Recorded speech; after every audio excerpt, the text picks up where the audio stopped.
Welcome to Honors Chemistry, Chapter 18, Section 4. This chapter, part of the chapter, deals with neutralization. So hopefully you've already looked at the PowerPoint presentation. There's a lot in that presentation that talk about titrations and titration curves. We're not going to be doing that in this section. You don't have to model any of that. What we're going to talk about is the general formula and the balanced equation for acids, bases, and the neutralization of them. So in general, a neutralization, whether partial or complete, is an acid plus a base, and it always yields the same thing, an ionic salt. Now remember, salt in chemistry is not like salt in your kitchen. So it's not always NaCl, although the first example I'm going to do is going to be NaCl. But an acid plus a base always makes some kind of an ionic compound, which we call a salt, and water. And just to refresh your memory, ionic compounds are made out of metals and nonmetals, or polyatomic ions. So I'm going to do 3 examples, and then you, of course, will have a worksheet that you can do and turn in on the due date.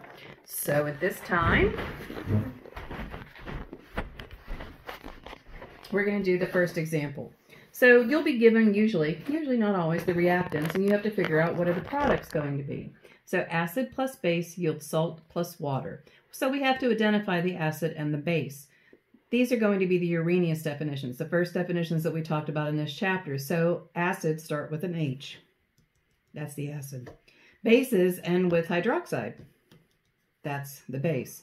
And then what we do is a double displacement reaction, which you've done before. You've even predicted products before. The double displacement reaction occurs when the metal from this goes with the non-metal or the negative compound from this, and vice versa. So sodium has a +1 charge because it's in group 1 on the periodic chart. That's going to go with the chlorine. You have to write the correct formula. Na and Cl, there's your salt, and it is actually table salt this time. And then what's left? Hydrogen and OH. Well, HOH, that's water. And then you check to make sure it's balanced. So correct formula for the salt, because sodium is a +1, chlorine is a -1 because it's in group 17, and water is water. Then we check to make sure it's balanced. 1 sodium, 1 sodium, 1 oxygen, 1 oxygen, hydrogen, that's 2 of those, and 1 chlorine. So that's like an easy example. Let's do one that's a little harder.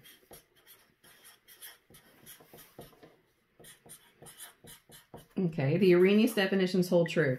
This has hydrogen at the beginning of it, and this has hydroxide at the end of it. So this is the acid, and this is the base. It has to make water, and it has to make a ionic compound. So if you want to, split them like I did the first one, but don't take the subscript from the one formula and drag it along. You just think about what the ion is going to be. But let's start with the potassium. Potassium is in group 1. It has a +1 charge. Sulfate, SO4, is a polyatomic ion. It has a -2 charge. So the correct formula when the potassium and the sulfate go together is K2SO4. Once again, you're going to make a salt and water. The only way you're going to get water out of this is like it was up here. You've got H's and OH's. There's your water, H2O. What's left? Potassium and sulfate. You have to write the correct formula that balances out the charges. Potassium has a +1 charge because it's in group 1 on the periodic chart. Sulfate, SO4, is a polyatomic ion. It has a -2 charge. So that means you need 2 potassiums to balance out the 1 sulfate. So this is the correct formula for the salt. This is the correct formula for water. Now we need to make sure that the equation balances out. We have 2 hydrogen and 2 hydrogen. We have sulfate stayed together, so we're going to treat it like it's one thing. Here's a sulfate, there's a sulfate. This is the part that's wrong. We've got 2 potassium on this side and only 1 potassium here. So we're going to put a coefficient there. But that's going to mess up all of this. So we need to make sure that the hydrogens and the oxygens balance out, ignoring the sulfate because that stayed together as a polyatomic ion. So 2 hydrogen and 2 more hydrogen is 4 hydrogen. I only have 2 hydrogen over here, so that means I have to put a 2 in front. One more time, I have 2 hydrogen here. 2 times 1 is 2 hydrogen over here. That makes 4 hydrogen on this side. To make 4 hydrogen over here, I have to put a 2 on the outside of the water. Then I'm going to check the oxygens, not the oxygen that's in the sulfate, but the oxygen that's here. So there's 2 oxygen because this carries through. It distributes just like in math class. 2 times the 1 oxygen is 2 oxygen right here, and then 2 times 1 is 2 here. So that's the balanced equation for an acid plus a base yields a salt and water.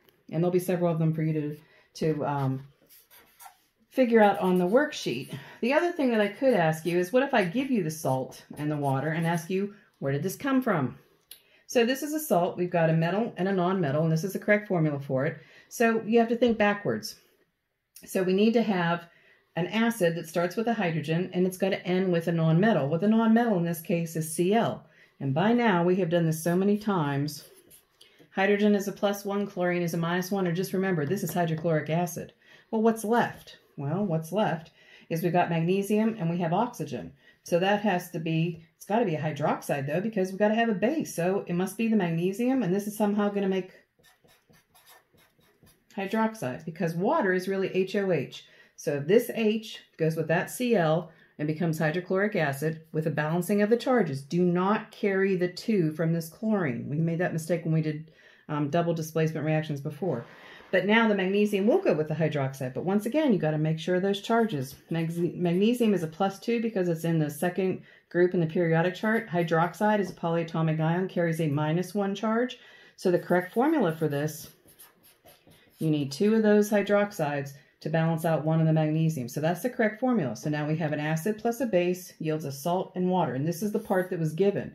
We have to check it, make sure it's balanced.